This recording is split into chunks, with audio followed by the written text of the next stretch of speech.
नमस्कार दर्शकों, MNS news live में आप सभी का स्वागत है। मैं हूँ आपके साथ हर्षी अंसारी। एक बार फिर से मैं आपके सामने लाई हूँ 10 की 10 तक की खास और सनसनीखेज, दिल को दहला देने वाली कहानी।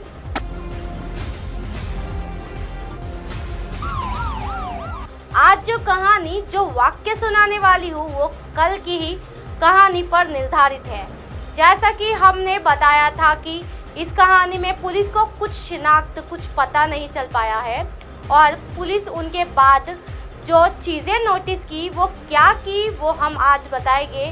तो बने रहिए मेरे साथ, यानी हर्षी अंसारी के साथ। तो पुलिस ने जो चीज़ नोटिस की वो मैं आपको बताती हूँ।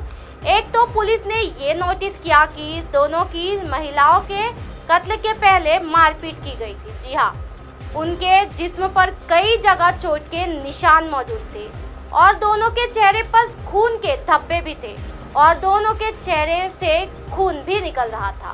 कहने का मतलब ये है कि जो मारपीट हुई थी उसमें जो दोनों के महिलाओं के कत्ल पहले जख्मी भी हुई थी। पुलिस के ये भी देखा कि कत्ल किसी धारदार हथियार से या किसी ब्लंट ऑब्जेक्ट का भी इस्तेमाल नहीं हुआ है। कहने का मतलब है कि कोई शार्प वेपन होता है या कोई भारी भरकम हथियार होता है या फिर कोई गोली जैसी बात कुछ भी नहीं था। और देखने में ये लग रहा था कि मारपीट के बाद इन दोनों की हत्या जो है वो गला दबा कर की गई है। जी हाँ, साथ में पुलिस ने ये भी नोटिस किया कि घर में किसी के बाहर से ज़बरदस्ती घुस आने के कोई भी निशान नहीं है, क्योंकि ना तो कोई दरवाज़ा तोड़ा गया है या चिटकनी जैसी टेढ़ी हुई या ढीली है। सुबह सुबह का वक्त है तो घर में कोई ऐसे आम आदमी जो इस परिवार को जानने वाला है, जिसे सीन ऑफ क्राइम को देखकर ये लग रहा था शायद इस कत्ल में कोई जानने वाले का हाथ हो सकता है। जी हाँ, पुलिस ने पूरे मकान का बहुत बारीकी से मुआयना किया तो पुलिस ने ये भी देखा कि घर में जो भी ज़रूरत की चीज़ है या कीमती चीज़ें वो भी इंडेक्स में किसी ने उनको छेड़ा भी नहीं था। तो कहने का मतलब ये है कि ये दोनों हत्या हुई थी। उन दोनों हत्या के पीछे लूटपाट या चोरी जैसी कोई वजह भी नहीं थी। अब सवाल ये उठता है कि आखिर ये दोनों महिलाओं की हत्या क्यों की गई, मोटिव इनका क्या हो सकता है। परिवार में और कोई था भी नहीं, लेकिन लेदे का सिर्फ एक बेटा था। वो पुलिस के सपने सामने मौजूद था। वो खुद ही मुद्दइया था, शिकायतें कर रहा था।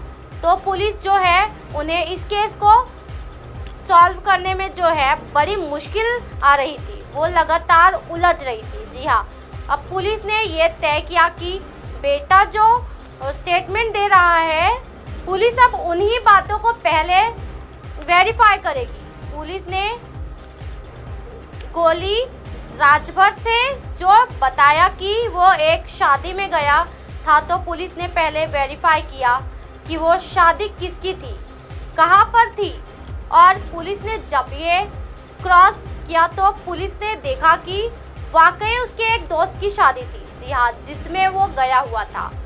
उसने ये भी बताया कि जब वो शादी से लौट रहा था तो बीते रात देर हो गई। गांव तक आने में तो वो अपने एक दोस्त के घर रुक गया था। तो पुलिस ने पूछताछ की उस दोस्त के बारे में और पुलिस के पूछताछ के बाद जब पुलिस ने वेरीफाई किया तो पुलिस ने कहा ये तो वाकई ये एक दोस्त के घर में रुका था बीती रात को।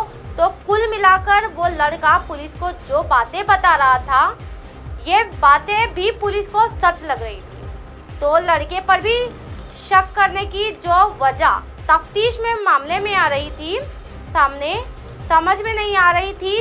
अब पुलिस ने ये पता करने की कोशिश की कि आखिर इस लड़के की प्रोफाइल क्या है, वो क्या करता है। कुछ देर के लिए तो पुलिस को शक हुआ गांव के कुछ नौजवानों पर। जी हाँ, नौजवानों पर शक हुआ कि कहीं कोई नौजवानों ने कोई दुश्मनी या कोई और वजह से इनकी हत्या तो नहीं कर दी। उनको ये भी पुलिस को जो शक के दायरे में आए ये उनको भी वेरीफाई करके पुलिस को रोल आउट करना था, यानी उनको जांच के दायरे से बाहर निकालना पड़ा। अब पुलिस ने ये पता करना शुरू किया कि ये जो लड़का है गौरी राजभद्र, इसका चाल चरित्र क्या है। तो इसके चाल चरित्र यानी राजपथ के चाल चरित्र का पता करने के बाद पुलिस की जानकारी में पुलिस की तफ्तीश में क्या सबूत मिला ये हम आपको बताएंगे इसके अगले पार्ट में। तो देखते रहिए MNS न्यूज़ लाइव मेरे साथ यानी अर्शी अंसारी के साथ। नमस्कार।